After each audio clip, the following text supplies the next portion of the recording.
Assalamu alaikum wa rahmatullahi wa barakatuh. Allahumma salli ala Muhammad wa ali Muhammad. Dans cette vidéo, je vais répondre à l'audio du frère Mamar Metmati intitulé « Peut-on avoir une explication des chiites ?» Avant de commencer, j'aimerais dire au frère Metmati et à ceux et celles qui nous écoutent que je ne comptais pas répondre à ces audios. Ma première intention était d'y répondre effectivement. Mais tout compte fait, je n'avais pas envie de me rabaisser à ce genre de dialogue argumentaire et contre-argumentaire. Je comptais donc laisser passer ces audios parce qu'elles sont, à mon sens, d'une illogique surprenante, surtout venant de la part d'un frère qui fait preuve d'une certaine intelligence. Ça m'a donc un petit peu étonné d'entendre plutôt les points qui ont été relevés à travers les livres que le frère Metmati a choisi, a sélectionné.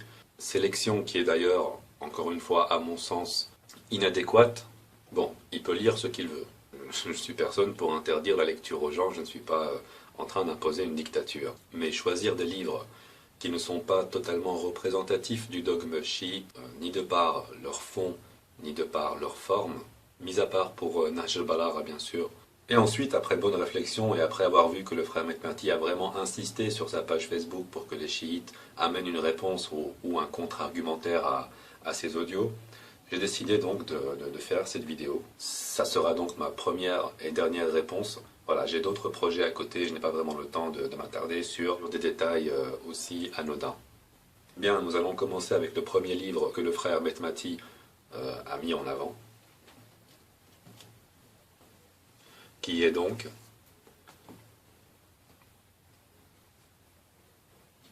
400 questions-réponses pour mieux connaître l'islam ».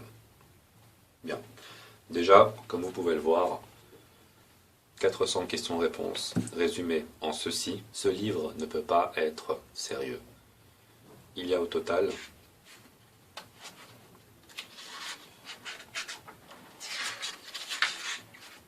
85 pages dans lesquelles sont regroupées ces 400 questions. C'est un petit format. La police d'écriture est assez grande, comme vous pouvez le constater. Comment voulez-vous, chers frères, chères sœurs, résumer 400 questions-réponses dans un petit livre comme celui-ci? C'est impossible. Il n'est donc pas étonnant de voir que les questions et que les réponses soient sans queue ni tête. Ce livre, je l'ai lu. Et effectivement, Metmati sur cette analyse-là marque un point en évoquant quelques questions par-ci par-là. Et d'ailleurs, il pourrait très bien en marquer 400. Je veux dire, c'est un livre qui n'est pas complet du tout. Et chacune des questions et chacune des réponses qui sont présentes dans ce livre peuvent être discutées, ne sont pas complètes, ne sont pas développées. Ce n'est pas un livre qui est représentatif du dogme chiite et je suppose que la plupart de nos savants ignorent même son existence. Donc pour le premier livre qu'il a analysé dans son audio, je suis totalement d'accord avec le frère Metmati. Concernant le deuxième livre que le frère Metmati met en avant, il s'agit donc de l'histoire des premiers temps de l'islam, que voici. Encore une fois, même remarque, l'histoire des premiers temps de l'islam, résumée en 500 pages plus ou moins. Oui voilà, 480 et quelques pages,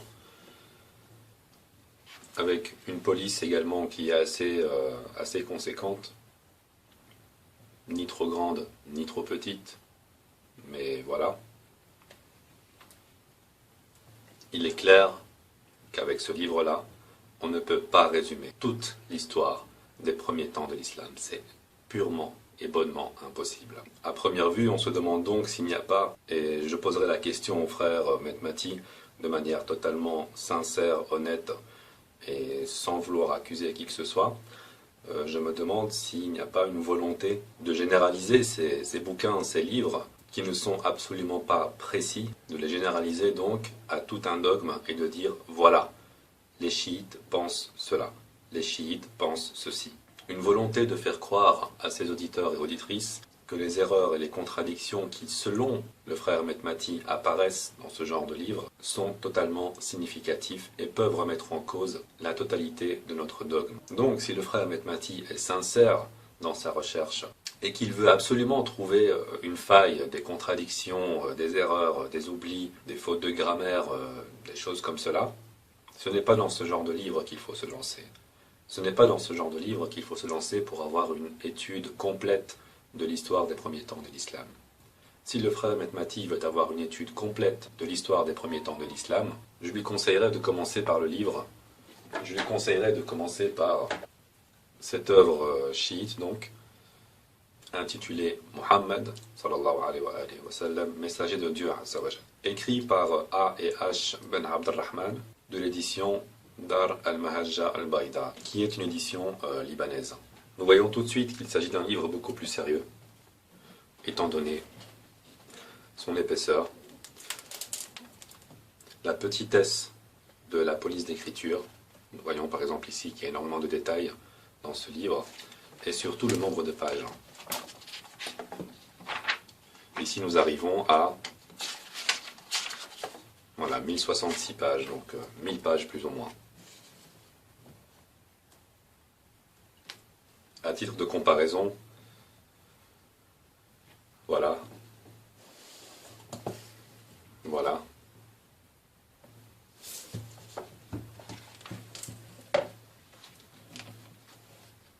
et voilà. Il y a vraiment une énorme différence. Et lorsque le frère Mehmeti aura terminé de lire ce livre, je lui conseille ensuite, toujours pour mener une recherche sincère et honnête à travers des livres chiites, d'aborder le deuxième volume. Deuxième volume donc, qui est lui aussi écrit par les mêmes auteurs, etc., et qui comporte, alors ici on arrive à plus ou moins 2000, ça veut dire qu'il fait également 1000 pages, puisqu'il est la continuité du premier livre que j'ai montré. Et lorsque le frère Mehmeti aura terminé de lire ces deux livres, ce que je lui conseille ensuite, c'est d'aborder les livres sur le califat, qui est également une œuvre chiite, par les mêmes auteurs, par la même maison d'édition. Le califat, premier tome, de la naissance du prophète Mohammed sallallahu alayhi wa sallam à la fin du califat d'Abu Bakr. C'est le premier tome. Lui aussi, à leur habitude, je pense que la maison d'édition est habituée à imprimer ce genre de police de caractère, et toujours aussi volumineux. On a ici plus ou moins 700 pages. Il s'agit donc du premier tome. Ensuite, lorsqu'il aura terminé ceci, je conseillerais par la suite au frère Mehmeti de se lancer dans une étude très sérieuse, qui est l'étude Ghadir Khoum. C'est un livre, une œuvre chiite toujours, par les mêmes auteurs et la même maison d'édition. Les caractères et la police sont toujours aussi petits. Ici, en fait, ce sont deux livres en un. Comme nous pouvons le voir ici, il s'agit du premier livre, Ghadir Khoum, et le second livre, c'est Saqifa Beni Saïda, qui est donc l'endroit où Abu Bakr a été élu par vote. Ces deux livres donc font une totalité de plus ou moins 1300 pages. C'est bien ça. Excellent livre, vraiment à lire et à relire. Il pourra aborder le second tome, second volume, le califat de Omar ibn al-Khattab et Othman ibn Affan, qui fait également plus ou moins 700 pages.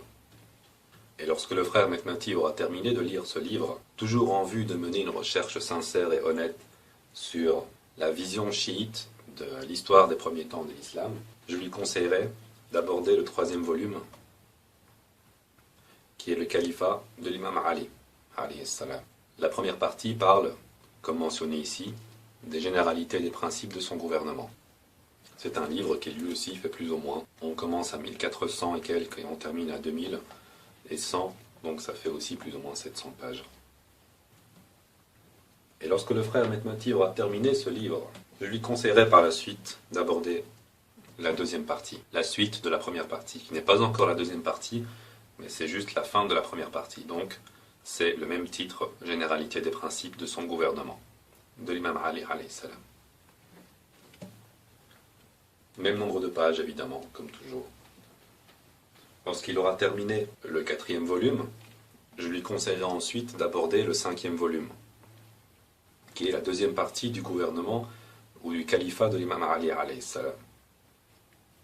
Ici, dans le 5e tome, nous parlons de la seconde prestation de serment d'allégeance, de la poursuite de la grande réforme, de la rédaction de la charte d'instruction, de l'identité des thèmes fondamentaux avec la prophétie.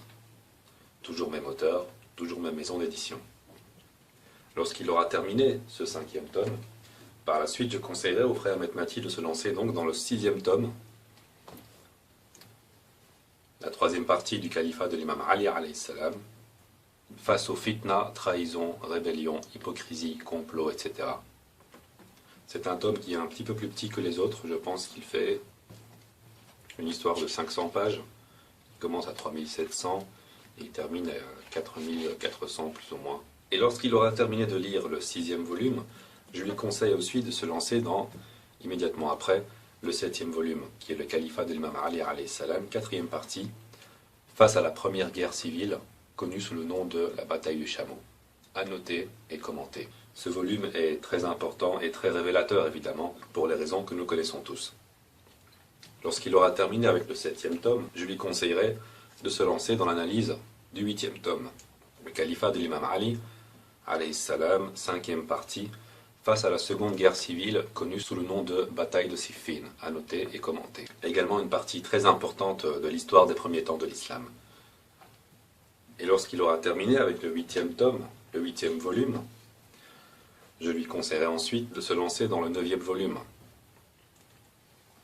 9e volume, qui est donc la 6e partie du califat de l'imam Ali alayhi salam, de l'imama de l'imam Ali alayhi salam, un point d'histoire et de voies de fait et de violence de la néo-jahiliya dynastique Umayyade. Et la 7e partie, face à la 3e guerre civile connue sous le nom de bataille de Nahrawan. À noter et commenter. Lorsque le frère aura terminé la lecture du 9e volume, je lui conseillerais enfin et pour finir de s'attaquer au 10e volume. Le califat de l'imam Ali alayhi salam, 8e partie, après Nahrawan. L'imam calife légitime Ali face à la poursuite du djihad contre l'Umayyad Muawiyah. Et, pour finir, le martyr de l'imam calife légitime Ali alayhi salam.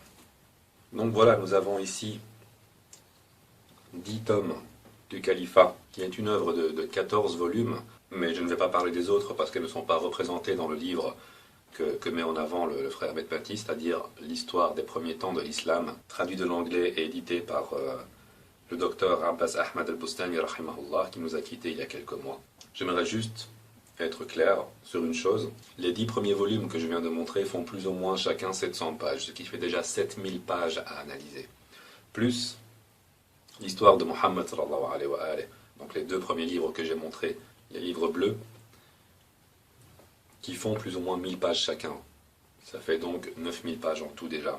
Plus l'analyse complète de Rad el-Khum et de Saqif ibn Sa'ida qui fait lui aussi plus ou moins 1200-1300 pages. Ça fait pas loin de 10 000 pages à lire, à comprendre, à analyser pour connaître véritablement le point de vue chiite, qui est le point de vue correct et équitable de l'histoire des premiers temps de l'islam. Et le frère Metmati nous montre ceci. Un livre de 500 pages. Et il dit, voilà, pour les chiites, c'est ça, l'histoire des premiers temps de l'islam. Non, je suis désolé, mais non. Ce n'est pas ça, l'histoire des premiers temps de l'islam. L'histoire des premiers temps de l'islam, c'est tout ça, additionné de tout ceci. Vous comprenez donc mieux pourquoi je n'avais pas vraiment envie de me lancer dans un contre-argumentaire de ce style, mais puisque le frère Metmati insiste fortement pour avoir des réponses, je me lance, pour l'amour de Ali Muhammad, dans une réponse qui, je l'espère, sera adéquate et répondra à ses attentes. Je ne vais pas contre-argumenter le premier passage dont nous a fait part le frère Metmati, puisque ce premier passage, il démontre en fait qu'il est contradictoire à un des passages qu'on trouve dans ce livre-là, 400 questions-réponses pour mieux connaître l'islam.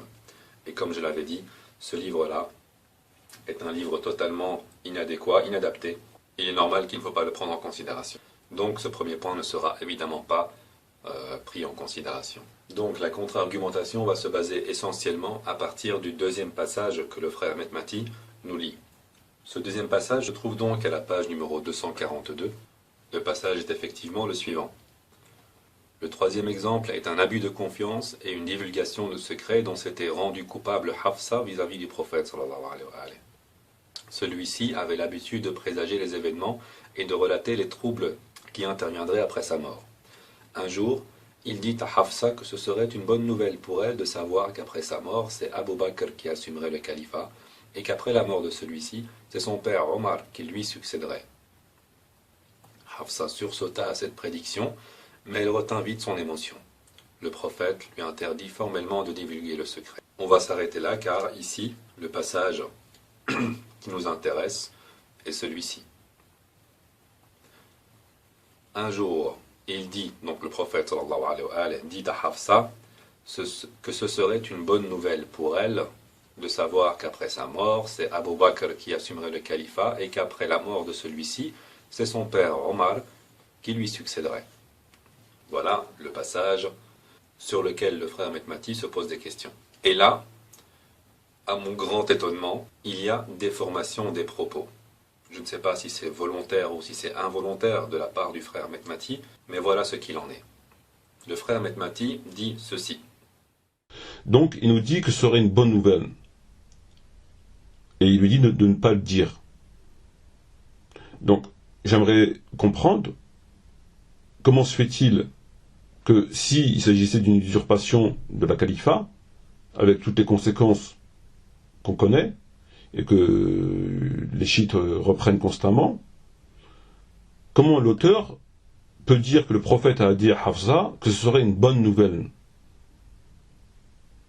puisque c'est considéré l'usurpation d'une autorité à plus forte raison lorsqu'elle concerne un prophète, c'est une catastrophe, c'est dramatique. Donc là, comment ça se fait que le prophète dit à Hafsa que, je cite, ce serait une bonne nouvelle. Ce serait une bonne nouvelle pour elle de savoir. Est-ce que l'usurpation, est-ce que le fait d'une usurpation, du crime de l'usurpation, dans le cadre de la prophétie c'est un crime, est compatible avec les termes une bonne nouvelle. Une bonne nouvelle. Le prophète dit à Hafsa, ce serait une bonne nouvelle. Non. À mon sens, non. Donc là, j'arrive pas à comprendre. Ce serait une bonne nouvelle. Si vous, par exemple, vous savez qu'après votre mort, il va se passer quelque chose d'horrible. Peu importe que ce soit un pouvoir, la mort d'un de vos proches qui va être tué, enfin, peu importe. Quelque chose de horrible. Est-ce que vous allez dire à la personne, si cette personne-là est de près ou de loin liée par des liens, par exemple, en l'occurrence familiaux, à cette tragédie, vous allez dire, je vais t'annoncer une bonne nouvelle. Mais tu ne le répètes pas. Bien sûr que non. Ça me semble évident. Donc là, j'arrive pas à comprendre pourquoi l'auteur dit, le prophète qui avait l'habitude de voir d'avoir des informations sur des événements qui allaient se dérouler dans le futur, etc., a dit à Hafsa, ce serait une bonne nouvelle. Donc là, il y a de toute évidence quelque chose qui ne va pas. Alors que ce n'est pas ce qui est écrit. Il est écrit, il dit à Hafsa que ce serait une bonne nouvelle pour elle. Pour qui est-ce que ce serait une bonne nouvelle? Pour elle, pour Hafsa. Donc je ne sais pas si le frère Metmati a volontairement ou involontairement omis le fait que ça sera une bonne nouvelle pour elle, et non pas une bonne nouvelle tout court. Et il dit ensuite comment cela se fait que le prophète sallallahu alayhi wa sallam dit que ce serait une bonne nouvelle, alors que les chiites disent qu'il y a usurpation, il y a tyrannie, il y a vol, etc., etc. Non, ce n'est pas ce que le prophète sallallahu alayhi wa sallam a dit. Le prophète sallallahu alayhi wa sallam a dit, et c'est écrit noir sur blanc, ce serait une bonne nouvelle pour elle de savoir qu'après sa mort, c'est Abu Bakr qui assumerait le califat. Et ensuite, ça sera celui de son père, Omar ibn al-Khattab. Et vous n'êtes sans savoir que le statut de Hafsa, d'un point de vue chiite, est le même que le statut de Aïcha d'un point de vue chiite. Donc je reprends plus ou moins l'idée du frère Metmati ici. Comment ça se fait que le prophète sallallahu alayhi wa alayhi a dit que le fait que Abu Bakr et Omar assument le califat serait une bonne nouvelle, alors que pour les chiites, Abu Bakr et Omar sont des tyrans, sont des usurpateurs.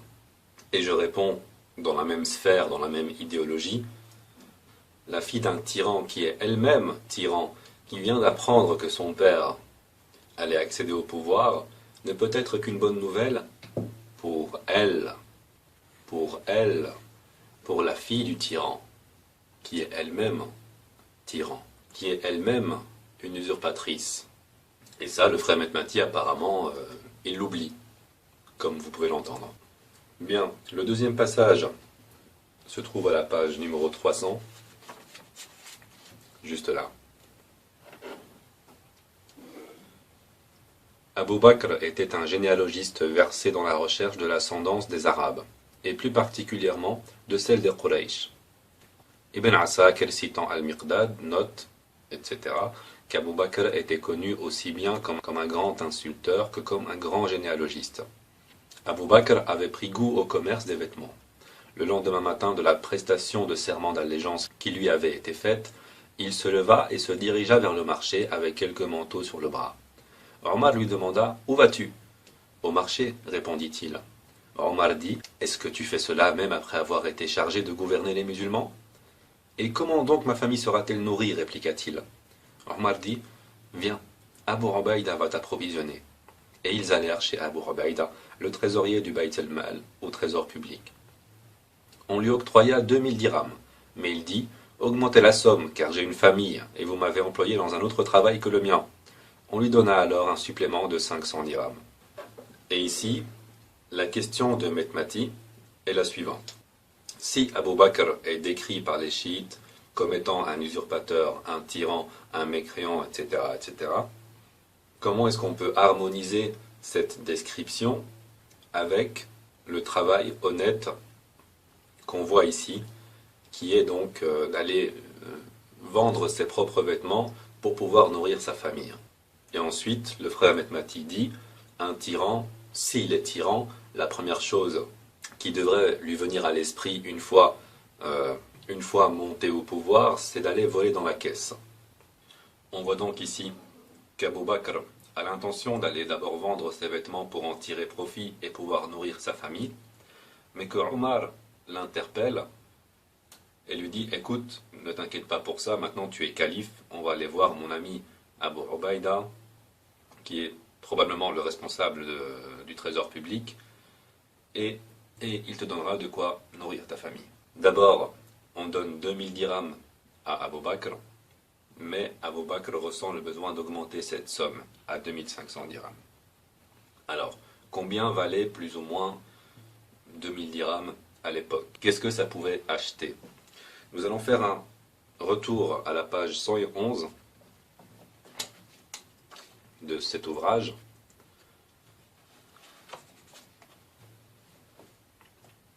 Le mariage de Fatima Zahra alayhi salam. On voit ici, c'était tout. Et cela concordait avec la situation du prophète Mohammed sallallahu alayhi wa alayhi et de son gendre Ali, qui dut vendre sa cotte de mailles pour se procurer le prix de la dot qu'il avait à offrir. On voit ici que Ali alayhi salam a vendu donc sa cotte de mailles, dans certaines sources c'est sa cotte de mailles, dans d'autres c'est un bouclier, pour se procurer le montant de la dot et pour pouvoir l'offrir à Fatima Zahra alayhi salam. Et nous savons via un autre ouvrage, une œuvre chiite également,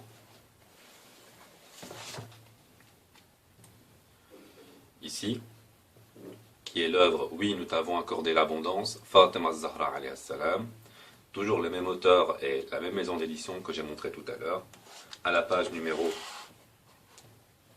165, nous pouvons voir Ali alayhi salam décida donc de vendre sa cuirasse pour la somme de 480 dirhams. Puis, il remit la somme à son futur beau-père, le vénéré prophète Mohammed sallallahu alayhi wa alayhi. Voilà la somme que Ali alayhi salam a pu tirer de sa cotte de maille, de sa cuirasse, pour l'offrir à Fatima Zahra alayhi salam en guise de dot. Ici, nous voyons qu'il s'agit de 480 dirhams. 480 dirhams pour une cotte de maille, qui n'est pas rien. Je veux dire, la cotte de maille, ce n'est pas rien par rapport à des vêtements. La cotte de maille, c'est bien connu, c'est fait en maille, qui est une matière beaucoup plus résistante, beaucoup plus dure. Ça vaut certainement plus que des vêtements. Ici, Abu Bakr reçoit déjà 2000 dirhams. Est-ce qu'il pouvait tirer autant de profit s'il allait vendre ses vêtements? La question n'a pas vraiment de réponse parce qu'on ne sait pas combien de vêtements il allait vendre. Mais on ne peut pas non plus se diriger vers le marché avec des tonnes de vêtements dans les bras. C'est impossible non plus. Donc on voit ici qu'il est écrit, il se leva et se dirigea vers le marché avec quelques manteaux sur le bras. Le bras, pas les bras. Il n'y avait qu'un seul bras qui était rempli de manteaux. Bien, la cotte de maille à 480 dirhams. Et ici on va dire qu'on a à tout casser 10 manteaux. Manteaux faits en tissu, en coton, en des matières qui ne sont pas en tout cas plus résistantes que la maille. Combien va-t-il en tirer? Tout en sachant que Abu Bakr est un commerçant. C'est une de ses activités primaires. On va dire qu'il projetait de faire une bonne affaire et qu'il allait vendre tous ses manteaux pour 1500 dirhams afin de nourrir sa famille. 1500 dirhams. Ok, très bien. Omar le voit. Il le voit et lui dit, écoute, moi je connais quelqu'un, Abu Ubaïda, qui est donc, à mon avis, le responsable du trésor public. Tu n'as pas besoin de vendre tes manteaux, tu gouvernes désormais les musulmans, tu as droit à un salaire. Donc on voit bien ici que Abu Bakr apparemment ignorait le fait qu'il avait droit à quelque chose. Il ignorait. Et c'est normal qu'il ignorait, parce que non seulement ce fut le premier calife illégitime, il n'y a pas eu de calife avant lui. Donc sa première attention, évidemment, c'est de faire ce qu'il a toujours fait, c'est-à-dire commercer, acheter et vendre, vendre et acheter. Et regardez bien ce qui arrive. On a dit donc qu'il allait en tirer au grand max 1500 dirhams. Comparaison faite avec la cotte de maille de l'imam Ali alayhi salam. On lui octroya 2000 dirhams. Donc à supposer qu'on lui octroya un petit peu plus que ce qu'il espérait. Regardez ce qu'il dit. Augmentez la somme, car j'ai une famille, et vous m'avez employé dans un autre travail que le mien. On lui donna alors un supplément de 500 dirhams. Il a donc 2500 dirhams, qui est largement suffisant. Largement suffisant. Et ce qui se passe par la suite, et ce que le frère Metmati ne lit pas, c'est ce qui est marqué ici. Mais cette somme, étant encore insuffisante pour ses dépenses personnelles et celles de sa famille, on lui accorda une allocation annuelle de 6000 dirhams, ou de 8000 selon d'autres sources, pour les charges de la maison. N'est-ce pas une manière de voler dans la caisse? Il faut savoir aussi une deuxième chose, dans le même contexte.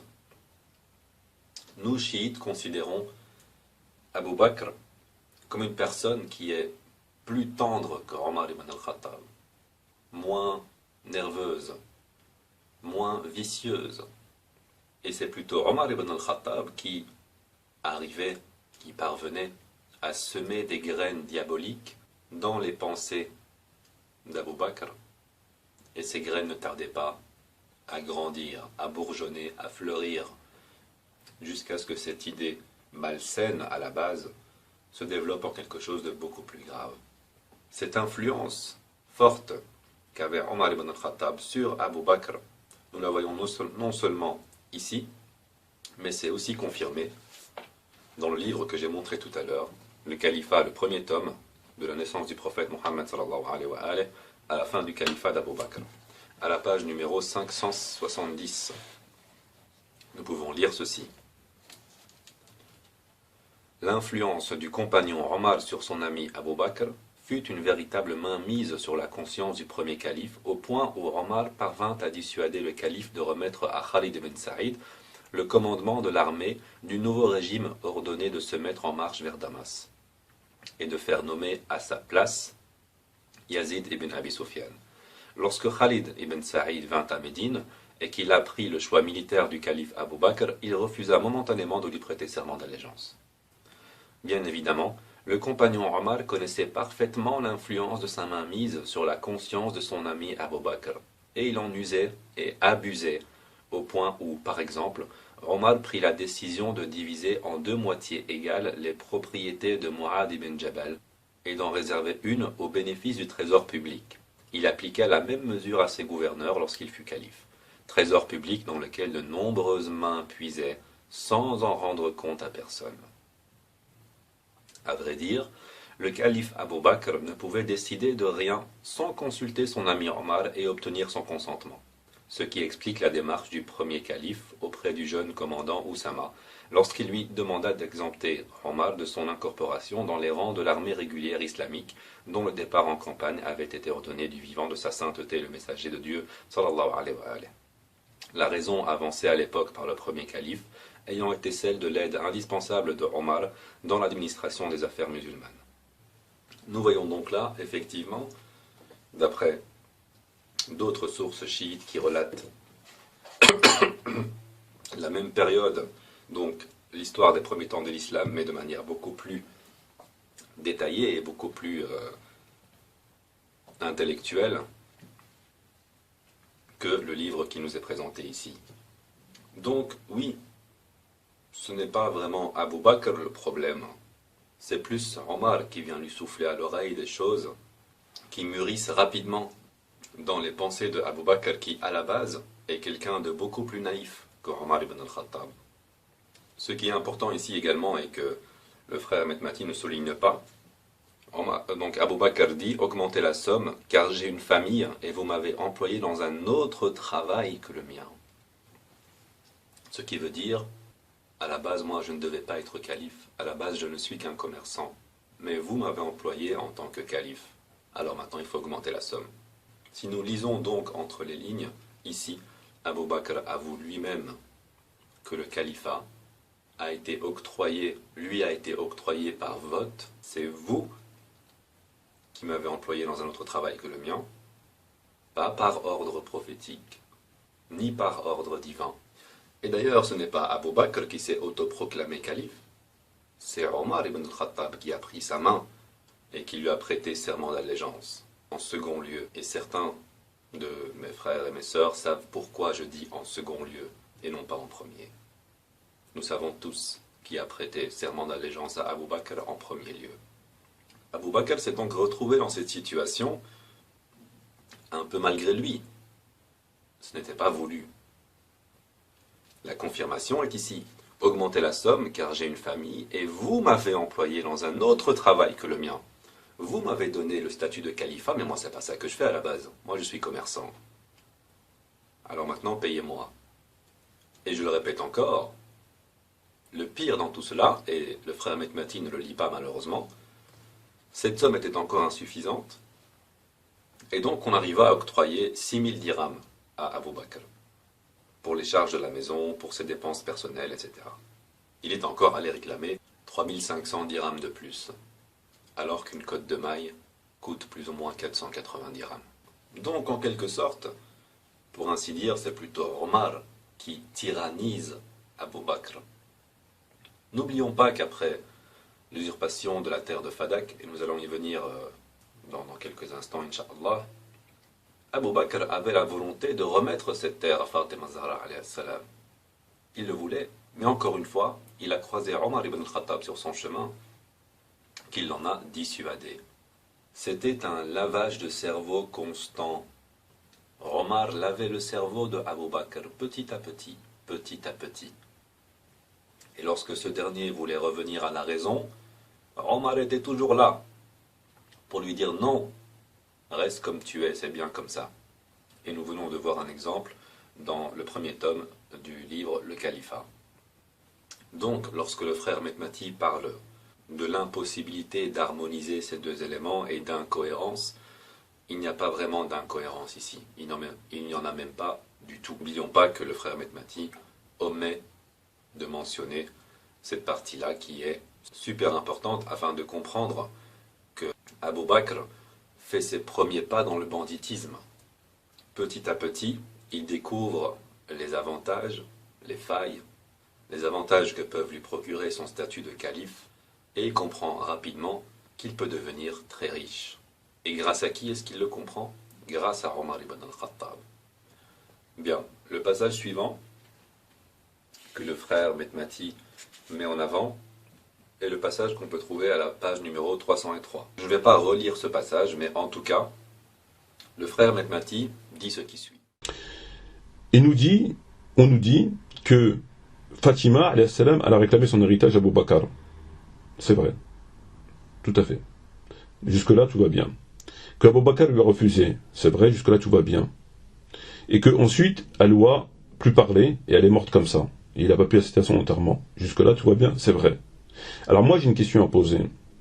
Comment se fait-il que les chiites prétendent qu'il y a eu usurpation de l'autorité, le pouvoir a été usurpé?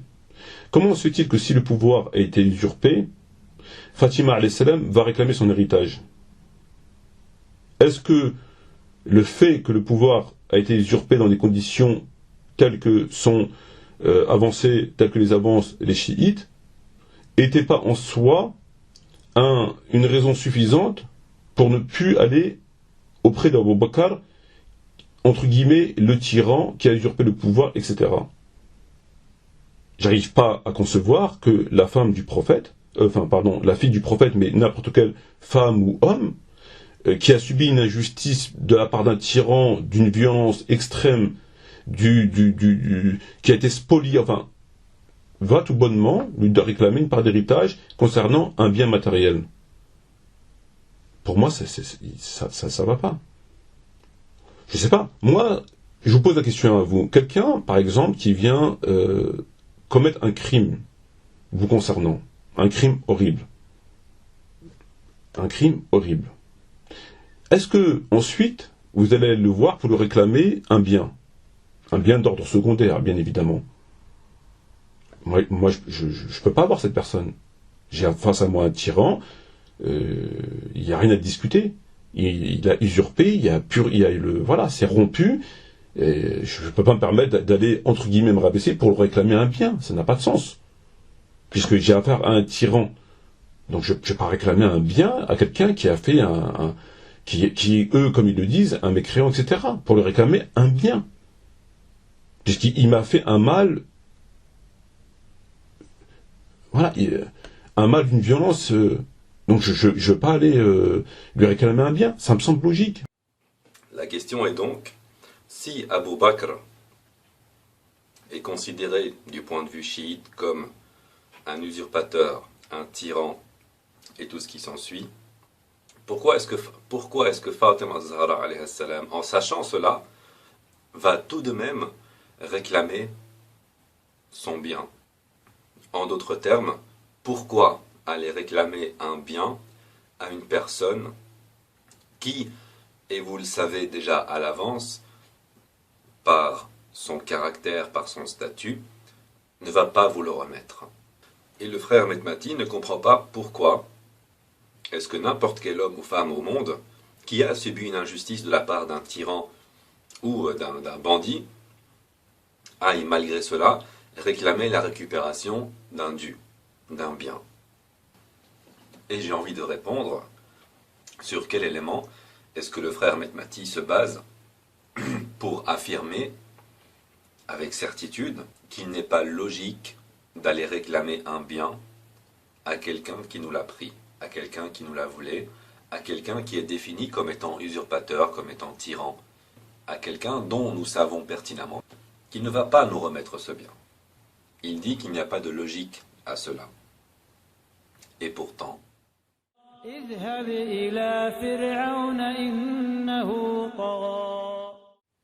Allah Azza wa Jalla a dit à Moussa alayhi salam, rends-toi auprès de Pharaon car il a outrepassé toute limite. Même si Pharaon est un mécréant, Allah Azza wa Jal a quand même demandé à Moussa alayhi salam de se rendre auprès de lui. Et que dit Allah Azza wa Jal par la suite? اذهبا إلى فرعون إنه طغى فقولا له قولا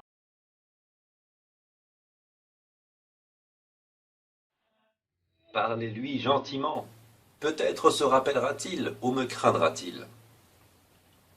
Pourquoi ne pas estimer ici dans ce cas que Fatima Zahra alayhi salam est allée vers Abu Bakr en sachant très bien qu'il était un tyran et qu'il était un usurpateur et que son bien n'allait pas être restitué. Pourquoi donc ne pas imaginer qu'elle a fait ce geste en se disant peut-être se rappellera-t-il Allah Azza wa Jal, peut-être craindra-t-il Allah Azza wa Jal, peut-être me remettra-t-il mon bien, ce qui m'appartient. Je ne comprends pas quel est l'élément sur lequel le frère se base pour dire que ce n'est pas logique. Alors que ce geste, que le fait d'aller voir un usurpateur, un mécréant, pour lui parler gentiment et lui dire « reviens à la raison » ou alors « restitue-moi mon bien », peut-être qu'avec des bonnes paroles, peut-être qu'en lui rappelant Allah Azza wa Jal, peut-être qu'en lui rappelant des hadiths du prophète, sallallahu alayhi wa alayhi, il allait céder, il allait comprendre qu'il était en tort, et il allait restituer ce bien. C'est déjà arrivé une fois, même plusieurs fois, pourquoi pas une autre.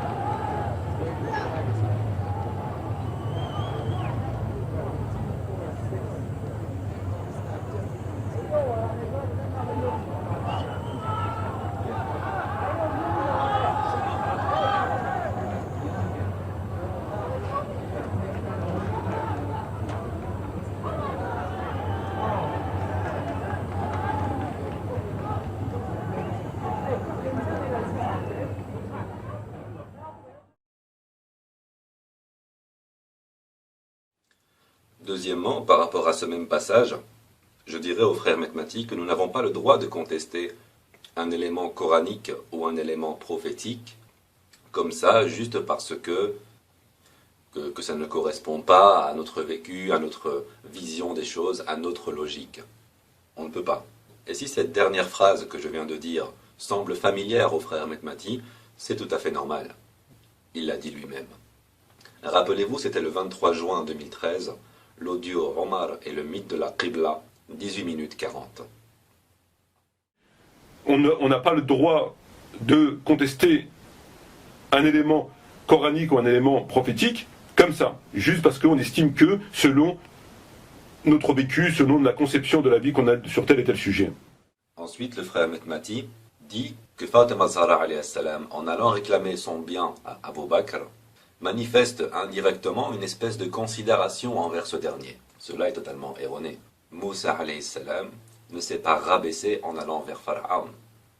Moussa alayhi salam n'a manifesté aucune considération envers Pharaon lorsque Allah Azza wa Jal lui a demandé d'aller lui parler. Le frère va me dire qu'ici ce n'est pas comparable. On ne peut pas comparer un acte prophétique sous ordre divin à un acte d'une personne qui n'est pas prophète. Mais la question n'est pas là. La question ici, on parle de logique. On parle de est-ce que ce comportement est censé? Est-ce que ce comportement en vaut la peine? Et la réponse est clairement oui, d'après ce que j'ai expliqué. Le frère Mehmati dit ensuite que la réponse supposée des chiites est toujours la même, et que cette réponse est la suivante. Fatima alayhi salam s'est dirigée vers Abu Bakr afin de réclamer son bien, dans le but de montrer aux générations à venir qu'effectivement il s'agissait d'un usurpateur, d'un menteur, d'un tyran. Et ceci, le frère Mehmati considère que c'est de la philosophie. Lorsque nous disons que Fatima Zahra alayhi salam est partie voir Abu Bakr pour réclamer son bien afin que les générations suivantes sachent que Abu Bakr était effectivement un usurpateur, un tyran, etc., c'est de la philosophie. Eh bien non, il ne s'agit pas de philosophie. Et Fatima Zahra alayhi salam ne s'est pas simplement dirigée vers Abu Bakr pour lui dire « S'il te plaît, remets-moi mon bien ». Et on en reste là. Non. que le frère Mehmeti sache que le livre que nous sommes en train de lire ensemble, je le répète encore une fois, ne fait que 500 pages plus ou moins. Et il est impossible de tout confiner, toute l'histoire des premiers temps de l'islam dans un livre de 500 pages. Ici, dans le livre Fatima az-Zahra que j'ai montré tout à l'heure, à la page numéro 267, nous avons la déclaration de Fatima az-Zahra, alayhi salam. La manière dont elle s'est prise et les mots dont elle a usé pour justement réclamer son bien à Abu Bakr. Ça ne se passait pas à huis clos. Il n'était pas uniquement elle et lui à la mosquée. Pas du tout. Il y avait énormément de personnes qui étaient présentes ce jour-là. Et cette khutbah, donc cette déclaration, elle fait 10 pages dans ce livre. Elle s'arrête à la page numéro 277, juste là. Je ne vais évidemment pas tout lire, mais je conseille fortement au frère Mehmeti de se procurer ce livre s'il le peut et de lire la khutbah de Fatima az-Zahra alayhi salam. C'est une déclaration historique. Je vais cependant lire un petit passage.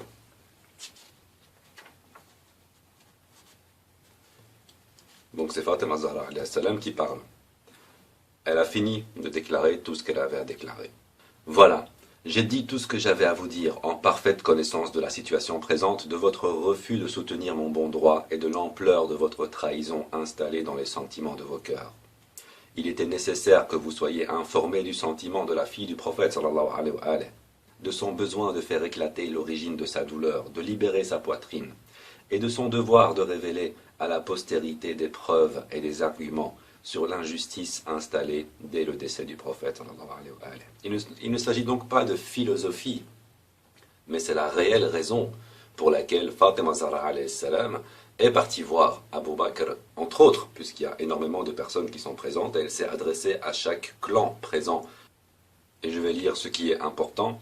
Il était nécessaire que vous soyez informés du sentiment de la fille du prophète, sallallahu alayhi wa alayhi, et de son devoir de révéler à la postérité, c'est-à-dire aux générations suivantes, des preuves et des arguments sur l'injustice installée dès le décès du prophète sallallahu alayhi wa alayhi. Continuons. Bon, vous avez mon bien, endossez-en la responsabilité. Cette charge demeurera un fardeau parmi vous. Elle blessera l'échine de la chamelle qui la portera jusqu'à la semelle. Elle sera le facteur de la honte marquée dans l'empreinte du courroux de Dieu, ainsi que de l'éternel blâme qui mène au châtiment de l'enfer. C'est le feu de Dieu allumé qui dévore jusqu'aux entrailles. Coran, sourate 104, verset 60. Allah est témoin de vos agissements. Les injustices connaîtront bientôt le destin vers lequel ils se tourneront. Sourate 26, verset 228. Je suis, et je reste pour tous les temps, la fille de celui qui vous a averti et mis en garde contre le châtiment éternel. Agissez selon votre situation. Nous aussi, nous agissons. Attendez, nous aussi, nous attendons. Coran, sourate numéro 11, versets 121 et 122. Il ne s'agit donc plus de philosophie puisque c'est Fatima az-Zahra alayhi salam qui déclare elle-même la raison pour laquelle elle s'est avancée et la raison pour laquelle elle a manifesté son désir de récupérer son bien malgré qu'elle savait, et c'est bien marqué ici, qu'ils allaient le garder, qu'ils n'allaient pas le restituer. Mais évidemment, tout ceci ne peut pas être retranscrit dans un livre aussi petit que celui-là. C'est certes un gros, très gros résumé de l'histoire des premiers temps de l'islam pour ceux qui désirent le lire chez soi, dans le métro, dans le bus, peu importe. C'est d'ailleurs pour cela qu'il a un format de poche, contrairement à ces bouquins-là qui sont clairement faits pour être lus sur un bureau ou à la maison, et qui sont beaucoup plus complets. Et j'encourage le frère Mehmeti à aller feuilleter ces livres, les lire, les analyser, et pourquoi pas en faire une audio peut-être, s'il trouve encore ce qu'il prétend être des contradictions. Je l'invite donc vivement à analyser ces livres-là. Par la suite, le frère Mehmeti dit que Fatima az-Zahra alayhi salam a tourné le dos à Abu Bakr et ne lui a plus jamais reparlé. Et il met en avant l'argument suivant: elle a fait ça pour Fadak, mais elle n'a pas fait ça pour la spoliation du califat. Est-ce normal? Et je répondrai exactement de la même manière que je viens de le faire pour l'argument précédent. Tout se trouve dans ce livre. On ne peut pas malheureusement tout résumer dans un livre comme celui-ci. Ça fait partie de la khutbah de Fatima Zahra alayhi salam, dont j'ai lu un petit passage. Et dans cette même khutbah, elle déclare également et elle dénonce également l'usurpation du califat et toutes les conséquences que ça a. Ensuite, le frère dit qu'Abu Bakr, malgré le fait qu'il se soit emparé de la terre de Fadak de manière illégitime, n'a rien fait de ce bien. Il ne l'a pas utilisé, il ne l'a pas vendu, il ne l'a pas loué, il n'en a pas tiré des profits. Et donc il estime que ça ne va pas, qu'il n'est pas logique que quelqu'un s'empare d'un bien et, oui, qu'il ne l'utilise pas à ses avantages. Or, nous savons très bien que lorsque nous faisons un coup d'État, ce qui s'est réellement passé, la première chose à faire, il faut tout d'abord et avant tout affaiblir l'État. Il faut trouver son point fort et le coloniser, le contrôler. Une fois que nous arrivons à contrôler ce qui est la source de richesse par excellence d'un État, puisque rappelons-le, Fadak, la terre de Fadak, rapportait plus de 25 000 dinars par an, ce qui n'est absolument pas rien comparé aux 6 000 dinars que gagnait Abu Bakr de par son statut. Si nous arrivons à anesthésier cette ressource dont les bénéfices servaient à nourrir les pauvres, c'était clairement le but de Fadak, faire travailler les terres, labourer, vendre, acheter les matières premières, etc., afin de récolter ces fameux 25 000 dinars par an et les distribuer aux pauvres. Si nous arrivons à contrôler cette source, nous avons donc le contrôle de la population. Donc pour faire un coup d'État et pour le réussir, il faut absolument affaiblir les sources qui sont les plus fortes à la base, les encercler, de manière à ce qu'il n'y a que les usurpateurs et les tyrans, ou autrement dit, les nouveaux gouverneurs, qui y aient accès. Pourquoi est-ce que Abu Bakr s'est emparé de cette terre? Dans quel but? Encore une fois, il explique lui-même dans ce même livre, puisque nous nous basons ici uniquement sur des sources chiites, continuons sur des sources chiites, puisque c'est ce que demande le frère Mehmati, une explication des chiites sur les sources que lui met en avant. Malheureusement, les sources qu'il met en avant ne sont pas complètes. Donc voilà ce que dit Abu Bakr concernant son but dans la spoliation du droit de Fatima Zahra alayhi salam. Donc, il en est aujourd'hui ainsi de ma position et de la propriété dont les revenus serviront au budget de la guerre et de la défense des musulmans. Et cette décision a été prise d'un commun accord entre les musulmans. Elle n'émane pas d'une décision personnelle. Je n'abuse pas de mon pouvoir. Voilà mes biens, je les mets à votre disposition. Ô vous, l'illustre dame de la nation de son père, et l'arbre béni de sa descendance. Voilà, pensez-vous encore que j'ai violé la parole de votre père? Il dit ceci après que toute la vérité lui ait été exposée, évidemment. On ne peut pas prendre uniquement la phrase que je viens de lire et encore sortir des théories du genre ah, mais il montre qu'il est bon, je ne comprends pas, ce n'est pas harmonisé, il montre qu'il est bon, il montre qu'il a quand même une bonne volonté au fond de lui-même. C'est ce que j'ai expliqué. C'est plus Omar ibn al-Khattab qui est là, au-dessus de lui. Et on ne peut comprendre cette phrase que lorsqu'on voit la manière dont Fatima Zahra l'a littéralement écrasé le premier calife sur son minbar, devant plein de témoins. Mais ça, on ne peut le comprendre qu'en lisant évidemment les 10 pages concernant la khutbah de Fatima Zahra alayhi salam. Le passage suivant est le passage de la page 321. Vous m'excuserez pour la voix qui se va de plus en plus grave, mais je suis un peu malade. Je vous demanderai des doigts, Inch'Allah. Le passage est le suivant. Pendant sa maladie, Abu Bakr exprima avec amertume son regret pour 3 de ses actes. J'aurais aimé ne pas les avoir faits.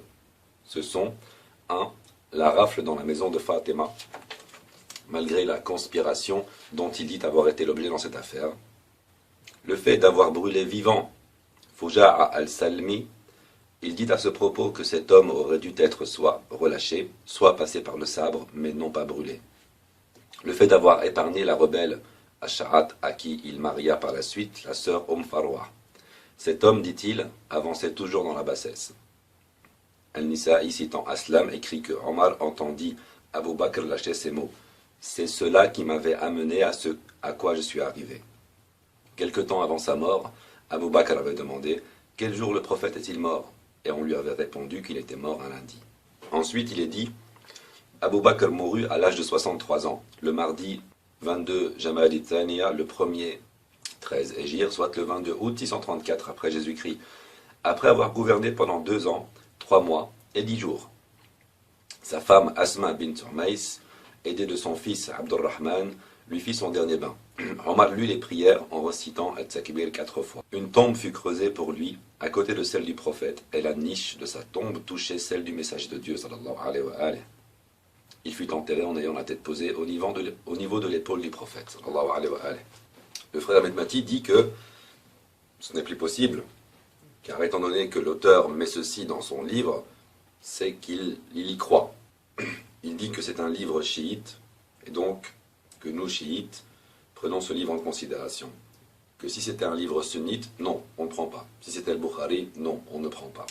Cependant, j'aurais aimé ne pas les avoir faits. La note 280 nous rapporte à Al-Tabari, Kanz al-Ummal, etc., qui sont donc des œuvres sunnites et non pas chiites.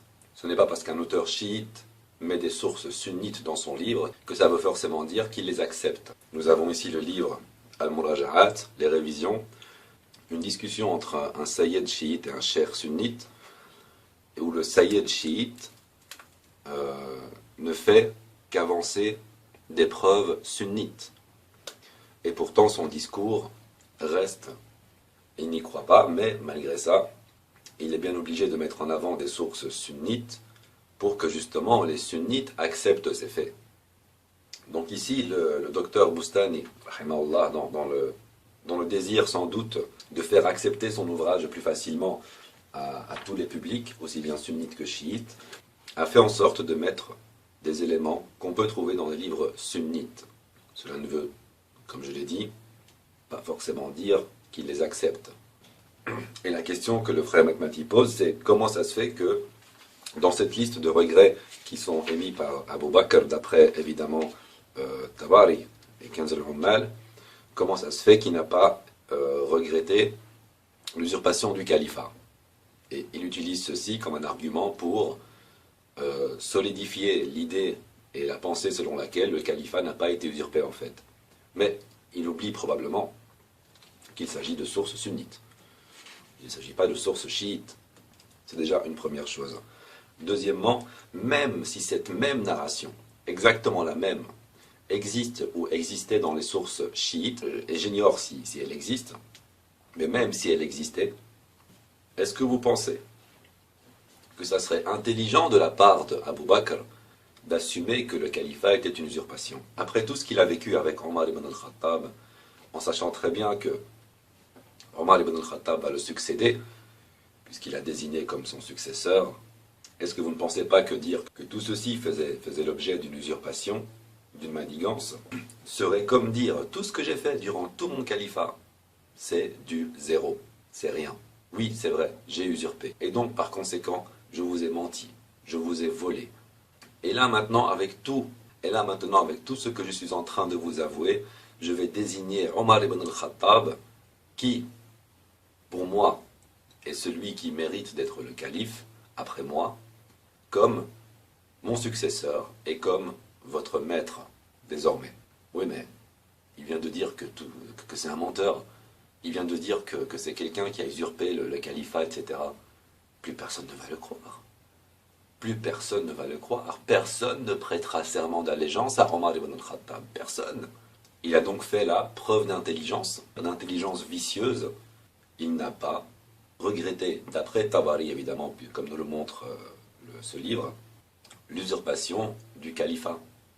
Parce que simplement s'il l'avait regretté, je me répète, il aurait perdu toute la considération de tous les fidèles.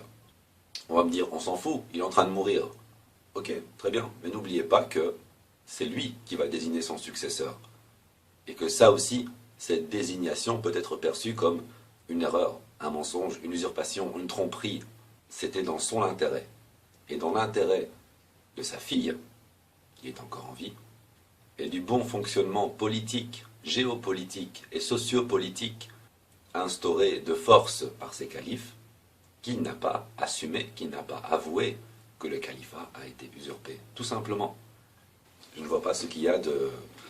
Je ne comprends pas comment ça ne peut pas sauter aux yeux, en fait. C'est flagrant. C'est flagrant. Et cette raison rejoint le fait que Abu Bakr s'est soucié du jour de la mort du prophète, sallallahu alayhi wa alayhi. N'oublions pas que les chiites, et le frère Metmati le dit très bien, considèrent Abu Bakr comme un tyran. Un tyran. Donc, toutes ses actions, tous ses faits et tous ses gestes, et au plus il avance dans l'âge, et au plus ils sont vicieux, puisqu'il est accompagné de Omar ibn al-Khattab qui lui inculque des idées malsaines en tête. Donc tout ceci, tous ces éléments-là, sortent de la bouche d'un tyran, de quelqu'un qui a envie de constamment tromper les gens. Alors se soucier de la mort, du jour de la mort du prophète, sallallahu alayhi wa alayhi, c'est dans le but de tromper les gens. Et c'est d'ailleurs pour cela également qu'il n'a pas avoué, regretté l'usurpation du califat, le vol et le contrôle de la terre de Fadak. Et maintenant, comme nous le voyons, il se soucie du jour de la mort du prophète, sallallahu alayhi wa alayhi. Ça va ensemble, ça se suit, c'est une logique. C'est la logique tyrannique. Il faut absolument qu'il garde cette bonne image de lui. Il faut absolument que les gens qui l'entourent et que les fidèles qui lui ont prêté serment d'allégeance gardent une bonne image de Abu Bakr jusqu'à la fin. Non seulement pour lui, mais surtout pour celui qui va le suivre, celui qui va le succéder, puisque celui qui va le succéder va être désigné par, entre guillemets, le tyran. Alors s'il expose le fait qu'il est un tyran et qu'il désigne son successeur, il y a de fortes chances que son successeur soit également considéré comme un tyran. Tout comme Muawiyah la'natullah alayh a désigné Yazid la'natullah alayh comme son successeur, pour le fait qu'il soit enterré au niveau de l'épaule du prophète sallallahu alayhi wa alayhi, le frère Metmati semble oublier que ce ne fut pas la volonté de Abu Bakr. Apparemment ici il n'y a pas écrit que c'est lui qui voulait qu'on l'enterre à cet endroit-là. Il est écrit: une tombe fut creusée pour lui à côté de celle du prophète sallallahu alayhi wa alayhi, et la niche de sa tombe touchait celle du messager de Dieu sallallahu alayhi wa alayhi. Il fut enterré en ayant la tête posée au niveau de l'épaule du prophète sallallahu alayhi wa alayhi. À ce que je sache, Abu Bakr ne s'est pas enterré lui-même. Il n'a pas donc choisi l'endroit où il devait être enterré.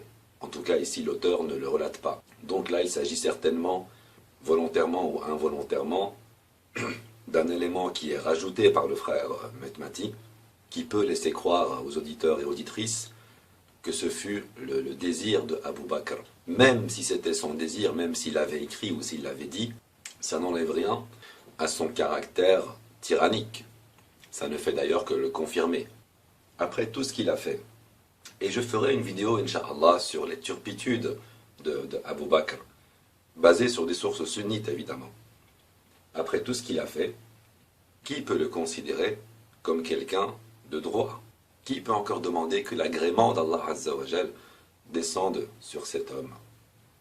Si je fais un coup d'État, si je tue le président, que j'envoie quelqu'un pour le tuer, dans le but de prendre sa place évidemment, et que je prends sa place, effectivement, mais que je maquille le meurtre du président en un accident, afin que les citoyens ne doutent aucunement qu'il s'agit que je suis un meurtrier, et que j'ai accédé à la présidence de manière totalement légitime.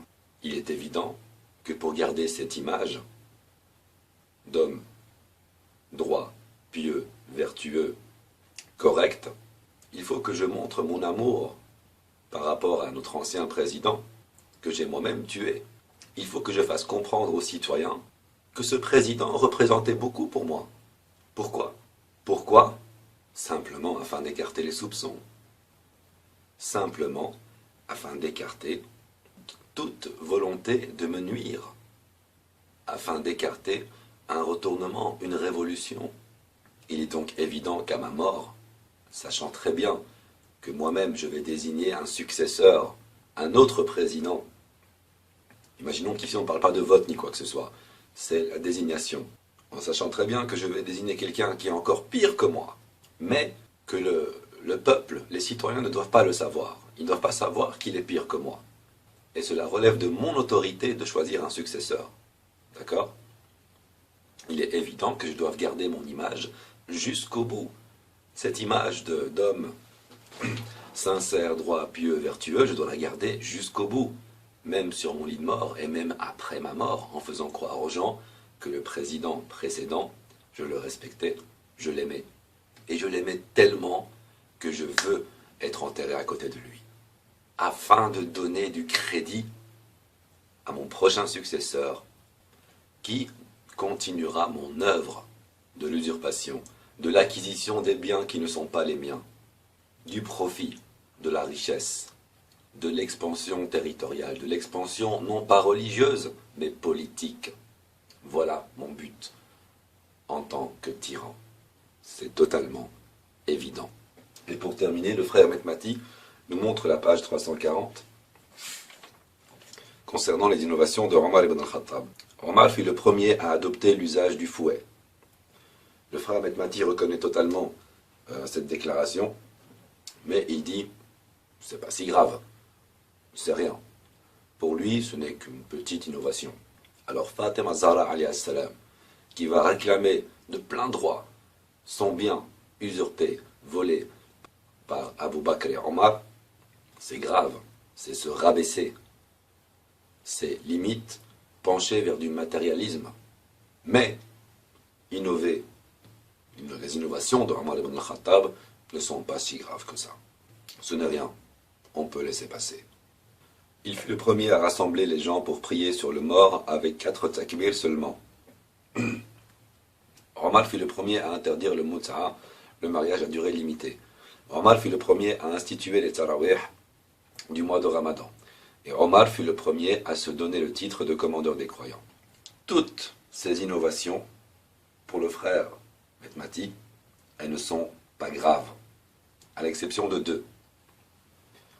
Zawaj al-Mut'a, le frère dit que ce n'est pas Omar ibn al-Khattab qui l'a interdit, que c'est une idée qui est faussée, et il en fera une vidéo ou une audio, Inch'Allah.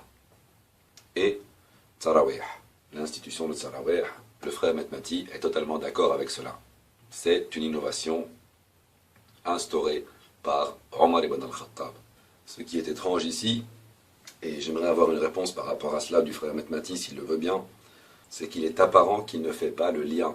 Il y a un hadith qui dit, et qui est très célèbre, tellement célèbre que je n'ai même pas besoin de le montrer, chaque innovation est un égarement, et chaque égarement mène à l'enfer. Pourtant, c'est très clair. Les innovations égale égarement. Donc, si Omar a innové, comme le dit très bien le frère Mehmati, Omar s'est égaré. L'égarement mène à l'enfer. Et je pense qu'il n'est pas nécessaire de continuer le développement. C'est une simple règle de 3. Et je me demande pourquoi est-ce que le frère Mehmati n'arrive pas à aller à la conclusion. Il s'arrête à l'innovation sans faire le pas en avant de se dire « Mais tiens, s'il a innové, c'est grave. C'est très grave, d'autant plus que Tarawih est une innovation qui est encore présente aujourd'hui. C'est quelque chose qui a vraiment déclenché une réelle bombe chez les musulmans. À cause de Omar ibn al-Khattab, ils le font quand même car ils considèrent cela comme une bonne innovation, entre guillemets. Cela n'existe pas évidemment, des bonnes innovations.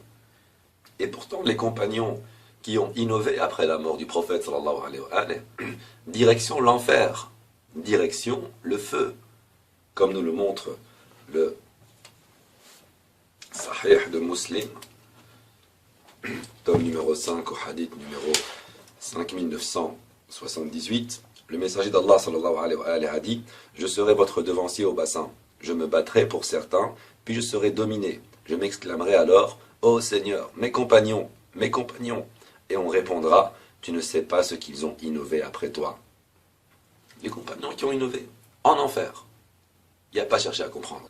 Donc je ne comprends pas pourquoi est-ce que le frère Mehmati cherche à absolument innocenter, écarter Omar du châtiment qui l'attend.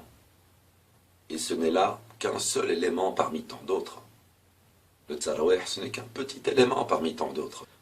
J'ai choisi cette version, évidemment, car on parle ici d'innovation. Il est clair que ce hadith est rapporté au moins 5 fois dans le Sahih al-Bukhari, au moins 5 fois dans ce même ouvrage, et qu'il est tellement prédominant qu'il serait impossible de passer à côté et de dire que c'est un hadith qui n'est pas sahih, qui n'est pas correct pour X ou Y raison. Voilà. Voilà pour cette première vidéo. La réponse donc à la première partie de la vidéo du frère Mekmati, intitulée « Peut-on avoir une explication des chiites ?» Je pense que toutes les explications ont été fournies. Il ne s'agissait pas de philosophie, mais c'était bel et bien appuyé par des preuves, des livres chiites, évidemment. Et je ne sais pas si je ne sais pas encore si je vais me lancer dans la contre-argumentation de la seconde audio qu'a fait le frère Mekmati, parce que j'estime qu'il n'a pas assez lu, simplement. Il ne s'est pas bien renseigné, il n'a pas lu en fait les livres qu'il faut. Voilà. Il prend des livres de poche et il dit, voilà, les chiites pensent ça. Si on estime que ce docteur chiite se trompe, on ne dit pas la vérité, alors il faudrait estimer que tous les autres savants se trompent aussi. Non, pas du tout. Absolument pas. Déjà, il ne se trompe pas tellement, puisque je viens de refuter tous les arguments, je pense, qui ont été mis en avant. Mais en plus de cela, même s'il se trompait, chaque savant, chaque docteur, chaque maillon, en fait, est indépendant des autres maillons. Ça n'a aucun rapport. Ce n'est pas parce qu'un maillon tombe, on est plus crédible, qu'automatiquement ça va faire un effet boule de neige, un effet enchaîné, et que tous les autres maillons à côté vont tomber automatiquement. Non, ça n'a rien à voir. Voilà. J'espère, Inch'Allah, que le frère se lancera dans des lectures un peu plus sérieuses, un peu plus précises, comme les lectures que je lui ai proposées en début de cette vidéo. Merci d'avoir suivi. Assalamu alaikum wa rahmatullahi wa barakatuh. Wassalatu wassalam ala al-nabi wa ala ali baytihi al-tayyibin al-tahirin. Allahumma salli ala Muhammad wa ali Muhammad wa ajil farjahum.